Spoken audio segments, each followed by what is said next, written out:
My parents had me very young, like in high school. They had an on-again, off-again relationship for my childhood, with my maternal grandparents actually doing most of the parenting, until I was 12 and they got married and got their act together. They had my sister 2 years after that. I was always a second thought for them. Our vacations were suited to an infant. Our home was full of stuff for a little kid, not a teen, whatever. I got out of school and my grandpa helped me get an apprenticeship as a welder. I enjoy the work and the money's great. I've my own rig now and just bought a house. My sister's into ballet, and she's really good. She has an opportunity to go to a summer program, but it'll cost a lot of money. My parents can't afford it all. They asked me to help, and I said no. They said I should help her because she looked up to me. I said no. They said that I make more money than I need, and they'll have to go into debt for her to go on this program. I offered to give them back all the money they spent on my extracurricular activities as my contribution.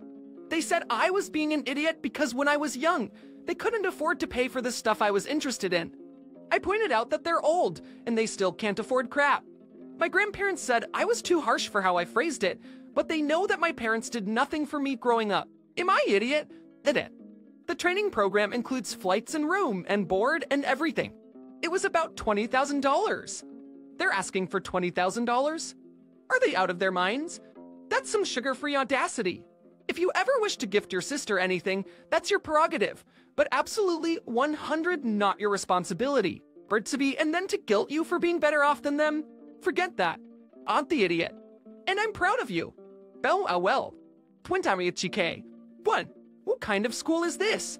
Is it in Paris? They need to stop smoking whatever they're smoking to ask for that amount of cheese. That's what entitled and messed up parents always do. Mine did that. Wayne informality, overfathered spoiled child and neglect the other when we're all in a better place than them, they would guilt us. Right. If little sis was so talented, she'd be getting scholarships.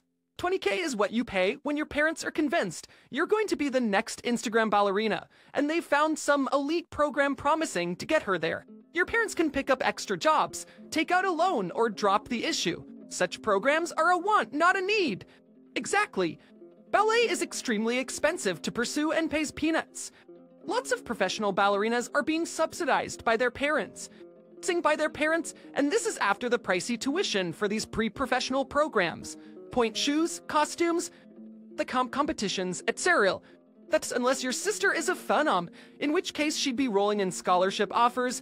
There is little to no chance she goes on to have a career if your parents can't afford one summer program. This is to say, if anyone tries to tell you that you're ruining your chance at a professional ballet career by refusing to pay, I assure you that you are not. I offered to give them back all the money they spent on me as my contribution. This made my petty self so freaking happy. I love that response. You offered them nothing because they gave you nothing. You earned it with what seems to be no help from them. How many kids in your situation grow up messed up because of parents like that, and now they want a handout for getting lucky you weren't messed up? Done. The job getting to where you are in life. Support your grandparents as they age. Heck, they're the ones who have been there for you. For background, my husband Kyle and I have been married for 3 years, and I'm 5 months pregnant with our first child. He and I are 30 and 29, respectively. Following a head injury he received from a car accident last year, Kyle has epilepsy. He probably has a seizure once every 3 months, even with medication. Yesterday, after I got home from work, I heard Kyle fall in the bathroom, and when I went to check on him, he was seizing. Kyle was working from home when this happened, and his work team had a big project deadline, so he had also been swamped with work. Kyle was feeling super woozy after the seizure, so we decided he needed to take it easy for the rest of the day. At one point, he asked me to get his glasses from his office, which I did. While getting his glasses, I noticed that he had 50+ new messages from various supervisors and coworkers. I didn't read any of them, but when I noticed how many messages were popping in there, I messaged my cousin, one of his bosses, privately and said that while he's fine now, Kyle just had a seizure. He'll probably not be available for the rest of the day. My cousin was understanding and said not to worry about it. When I told Kyle that I messaged my cousin, he was upset with me because he didn't think it was okay for me to message them without telling him first. He yelled at me for crossing a boundary, something he later apologized for. His thinking is that it wasn't my place to message his supervisor because he never told me that it was something I could do for him. I didn't want his coworkers to think that he just went Maya for no reason or that something was seriously wrong with him, but I can see how this might have been overbearing. I apologized to Kyle already for the sake of making peace, and I won't reach out to anyone on his behalf again. I honestly want to know if I was in the wrong here because I didn't have any bad intentions, and I feel like he overreacted. Am I the idiot? You are the idiot. Yes, you should have asked him first if that was something he wanted you to do for him. He may not have been comfortable sharing certain details with your cousin, or just wanted to contact them about it on his own terms. Medical issues are very personal, so taking this upon yourself without permission wasn't your place. There could also very well be an added layer of discomfort here for him due to his boss being family.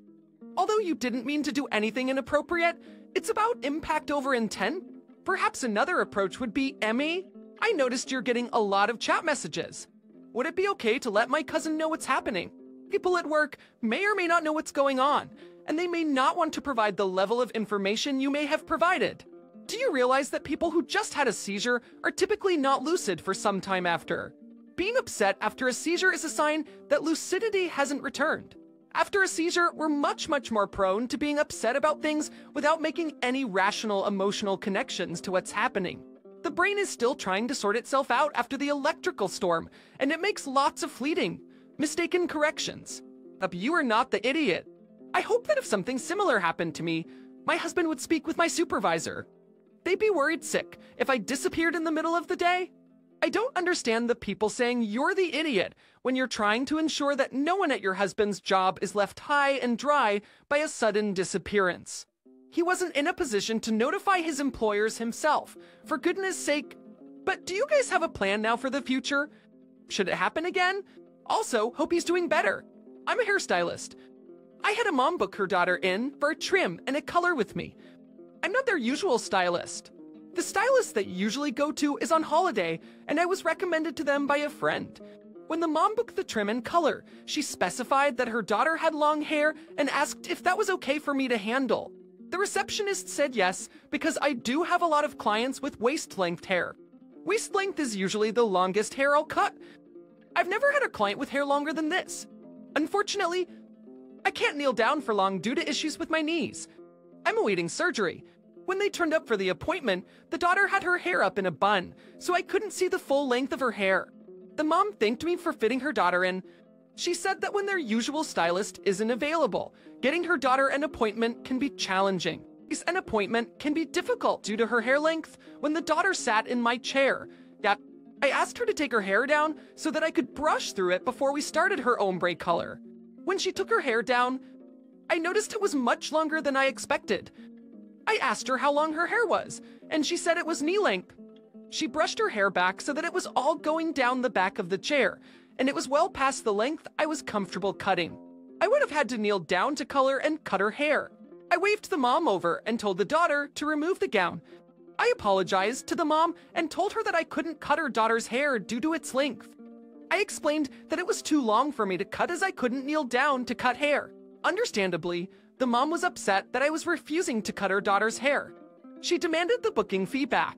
I informed her that the £50 booking fee was non-refundable and that she should have been told this when booking. She then demanded to speak to the salon manager. I told her I'd get her the owner. The owner of the salon did refund her money. However, she told me that I shouldn't have taken the booking if I couldn't cut hair that long. I told her that the length had never been specified to me. The receptionist was just told long, and that long hair in our area is usually no longer than waist length. She knows I can't kneel without being in pain. The mom has since been writing on the Facebook page of the salon, complaining that I refused to cut her daughter's hair because she can't actually cut long hair. I feel bad that the mom is upset about this, but at the same time, it was never specified how long her daughter's hair actually was. Am I the idiot for refusing to cut extremely long hair? You're the idiot. There seems to be a miscommunication here. Mom thought she'd communicated everything she needed to. She didn't have any way of knowing that there is a length that you can't cut because of your knee issues. When you stray into idiot territory is how you responded to her when she asked for her booking fee to be refunded. Booking fees stop people from not showing up and wasting an appointment that could have been given to someone else. Immediately refusing the refund for something that wasn't her fault, but rather an unfortunate circumstance, was terrible customer service. Booking fees stop people from not showing up and wasting an appointment that could have been given to someone else. And by misleading the receptionist about how much hair her daughter had, she just did that. Knee length is more than long in my opinion. That's the kind of length you alert a salon to when scheduling an appointment. Chew Up is not the idiot? I disagree.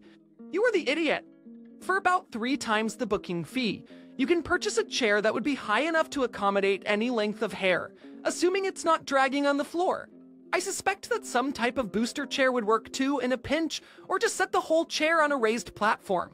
There are solutions to your kneeling problem that can be solved relatively inexpensively without you requiring to turn customers away. I have an Instagram account dedicated to photos and short videos of food from local restaurants in my city.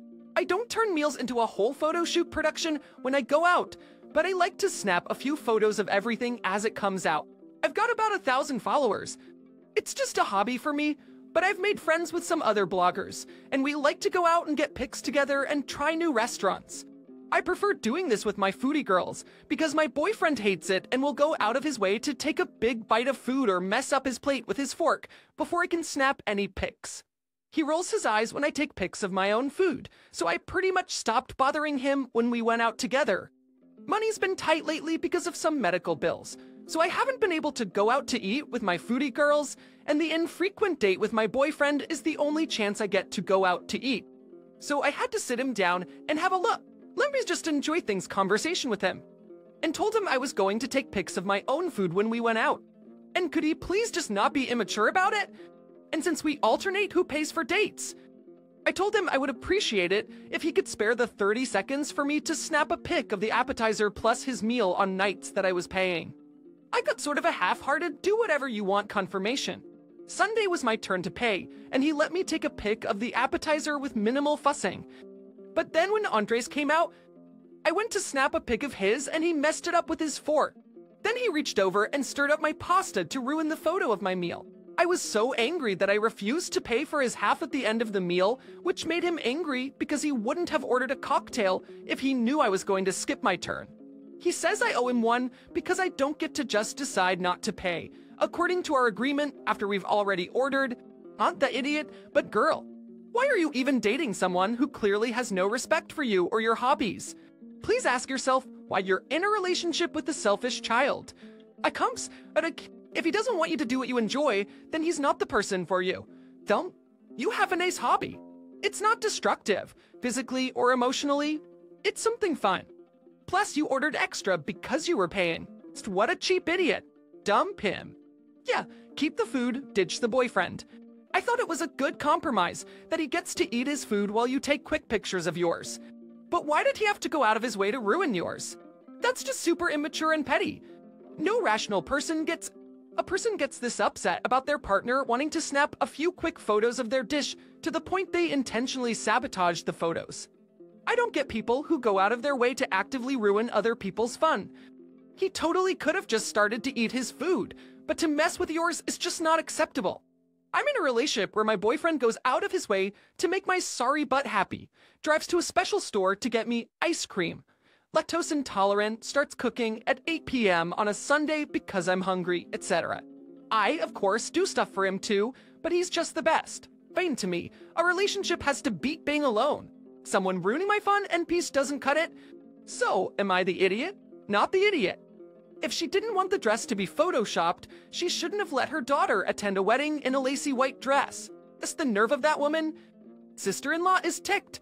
She's probably the one who helped pick the dress, and the gloves and encouraged this. Niece may not know, doubtful at her age, but sister-in-law did exactly this. Sister-in-law knew that she couldn't wear a white dress to upstage up without getting side eyes, so she had her 16-year-old daughter wear it so they could plead ignorance. She knows exactly why her daughter's dress was photoshopped, and she's going to pretend she thinks it was her daughter who was photoshopped so that she can pick the fight she always wanted. Sister-in-law thinks she's so clever, but everybody knows. I've heard an excuse for this before that was basically the sister-in-law was super religious and thought it was inappropriate for a non-virgin bride to wear white. She dressed her pure teenage daughters in white to give a middle finger to the floozy bride. Spoiler alert, the daughters weren't virgins either. Absolutely diabolical. I love it. Pretty funny that the sister-in-law wanted you to ask permission to Photoshop the picture, but she didn't get your permission for her daughter to wear a wedding dress to your wedding. Considering that it bothered you, I think you handled it as tastefully as possible.